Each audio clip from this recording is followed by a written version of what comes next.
বাড়িতে থাকা রাত্রের পরা কাপড় পরে চলে এসেছেন। রাত্রে পরা কাপড় পরে আসতে পারলেন, সঙ্গে ওই ডাব্বাটা নিয়ে এলেন, বক্তৃতা করবেন, এপাং ওপাং ঝপাং আমরা সবাই ড্যাং ড্যাং। মাইক্রোফোনটা চলে এলো, শাড়িটাকে বদল করার সময় পেলেন। এসআইআর কে ভন্ডুল করো, প্রয়োজনে রাস্তায় গোলমাল করো, জ্ঞানেশ কুমারজিকে ভ্যানিশ কুমার বলো, মনোজ আগরওয়ালকে ভয় দেখাও, আর এসআইআর আটকে 24 সালের লোকসভা ভোটে পুরনো ভোটার লিস্টে ভোট করার জন্য সুপ্রিম কোর্টে গিয়ে আবেদন করো। এর চাল ধরা পড়ে গেছে। ছত্রে ছত্রে ড্রামার নাটক, মিথ্যাচার ছাড়া সত্য কথা বলে না। আপনারা শুনলে অবাক হয়ে যাবেন। আমি এলওপি ডকুমেন্ট নিয়ে, এভিডেন্স নিয়ে বলছি। এসআইআর প্রক্রিয়া চলাকালীন মুখ্যমন্ত্রী 27 ফেব্রুয়ারি 2025 থেকে 21 জুলাই থেকে পরে বোলপুরের প্রশাসনিক সভা থেকে সরাসরি বিএলও, বিডিও, ডিএম এদেরকে ভয় দেখিয়েছে। ইলেকশন কমিশন ও তো 2 মাসের, আমি ছিলাম, আমি থাকবো, ভেবে শুনে ভেবে চিনতে কাজ করবেন। শুধু এ কথা নয়, উন্নয়নের নামে ডিএমদের ডাকা হয়েছে নবান্নতে। ডেকেছেন কে? আগের চিফ সেক্রেটারি মনোজ পন্ত। ডেকেছেন কে? বর্তমান চিফ সেক্রেটারি নন্দিনী চক্রবর্তী। 2 বার হয়েছে মিটিং। ডিএমদের মোবাইল ফোন বাইরে রাখা হয়েছে। হঠাৎ করে যে মিটিংয়ে মুখ্যমন্ত্রীর থাকার কথা নয়, মিটিং চালু হওয়ার পরে খানিক পরে উনার উদয় হয়েছে। মনোজ পন্ত এবং মুখ্যমন্ত্রী তারা যুক্তি করে এটা করেছেন, এবং নন্দিনী চক্রবর্তী মুখ্যমন্ত্রী যুক্তি করে আরেকটা মিটিং করেছেন। সেখানে ঢুকে ডিএমদেরকে বলেছেন কোনো নাম যাতে বাদ না যায় দেখার দায়িত্ব তোমার। তোমার প্রমোশন, পোস্টিং, তোমার যা যা পার্সোনাল এজেন্ডা আছে, তোমার যা যা স্বপ্ন আছে, আমি পূরণ করে দেব, নাম যেন বাদ না যায়। আমরা এটা জানার পরে আমি দিল্লিতে গিয়ে ইসিআইর কাছে 2টো দাবি করেছিলাম যে খসড়া ভোটার তালিকার পরে ডিউরিং হিয়ারিং 2টো দাবি করেছিলাম on behalf of Paschimbanga BJP, পশ্চিমবঙ্গের গণতন্ত্রকে রক্ষা করার জন্য এবং স্বচ্ছ ভোটার তালিকার জন্য। দাবি 1, কেন্দ্রীয় সরকারের কর্মচারীদের মাইক্রো অবজারভার করতে হবে। দাবি 2, সিসিটিভি এবং লাইভ ওয়েব কাস্টিং করে শুনানির কার্যক্রম করতে হবে। ইলেকশন কমিশন একটি দাবি যৌক্তিকতা স্বীকার করেন যে না, সব রাজ্য সরকারের কর্মচারীরা করছে, যত একাধিক অর্গানাইজেশন, একাধিক লোক থাকবে তত পিউরিফাইড হয়ে যাবে এবং স্বচ্ছ হিয়ারিং হবে। তারা আমাদের একটা যুক্তি মেনে নেন।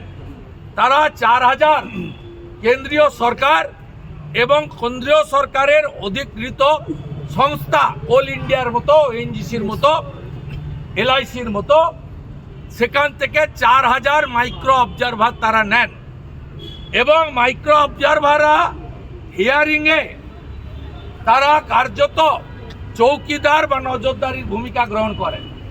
দ্বিতীয় point, web casting, live stream করে স্পেশাল স্টেট অবজারভারদের কাছে হিয়ারিংয়ের বিষয় তারা লিগ্যালি বা টেকনিক্যালি কেন মানেননি আমি জানি না, তা আমরা যৌক্তিগতভাবে সে দাবিও রেখেছিলাম। এই মাইক্রো অবজারভার আসার পরে মুখ্যমন্ত্রীর যে প্ল্যান ছিল সফল হয়নি। দক্ষিণ 24 পরগনা থেকে ডিএম সুমিত গুপ্তাকে তুলে এনে কলকাতা কর্পোরেশনে বসিয়ে বার্থ সার্টিফিকেট ভালোভাবে দিয়েছেন, গোটা রাজ্যে করেছেন, এবং কলকাতা পুলিশকে দিয়ে রাতারাতি অবৈধ বাংলাদেশি মুসলিম অনুপ্রবেশকারীদের ডোমিসাইল সার্টিফিকেটও লটকে লট হাজারে হাজারে দিয়েছেন বা দিচ্ছেন। এর জন্য কলকাতা পুলিশের 20 জন এসআইকে আলাদা দায়িত্ব দেওয়া হয়েছে, তার ডকুমেন্টও আমাদের হাতে আছে। আমরা এমসিসি চালু হলে এদের যেখানে ভোগানোর ভোগাবো। We are ready BJP. এবারে এত কিছু করার পরে এত আধুনিক সফটওয়্যার ইলেকশন কমিশন এনেছেন, তাই জ্ঞানেশ কুমারজি, মনোজ আগরজিয়াল পরে ইলেকশন কমিশনের যেটা আইটি দেখেন মাননীয় ম্যাডাম সীমা খান্না, তাকে পর্যন্ত অ্যাটাক করে একদম উইথ ফুল প্রি প্ল্যান্ড হয়েছে, পার্সোনাল অ্যাটাক করে। যেমন আপনাদের ভয় দেখিয়ে দেয় সাংবাদিকদের, যেমন ব্যুরোক্র্যাটকে ভয় দেখিয়ে দেয়, ডাক্তার, প্রফেসর, ইউনিভার্সিটির ভাইস চ্যান্সেলর, এমএলএদের নাম করে বলেন, এমপিদেরকে অ্যাটাক করেন, ভয় দেখিয়ে দেন। সব জানি। আমাদের বলেছিল না যে এলওপি জগন্নাথ চ্যাটার্জি এবং অমিত শাহজি রাজনাথ সিংয়ের কাছে যায়। আমি চ্যালেঞ্জ করেছিলাম পেন ড্রাইভ দেখাও, দেখাতে তো পারেনি।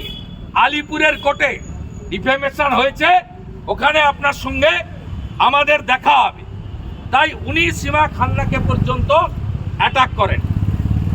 এরপরে যখন মাইক্রো অবজারভাররা রেড ফ্ল্যাগ লাগাতে আরম্ভ করে, কারণ আপনারা জানেন দুটো অপশান আছে হিয়ারিং এর পরে, একটা অ্যাকসেপ্ট অবলিক রিজেক্ট, থার্ড কোনো অপশান নেই, পেন্ডিং রাখা যাবে না, এটাই ফাইনাল।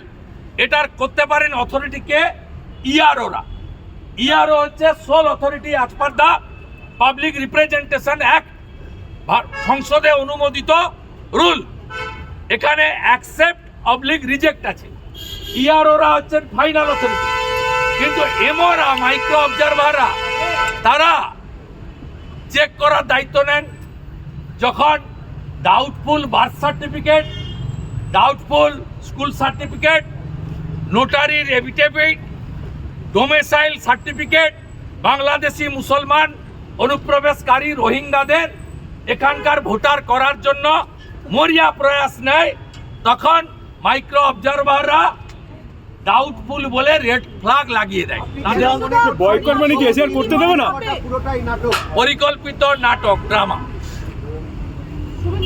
আজকে যে এটা করেছে আপনাদের চ্যানেলে দেখাচ্ছে, বাড়িতে থাকা রাত্রের পরা কাপড় পরে চলে এসেছে।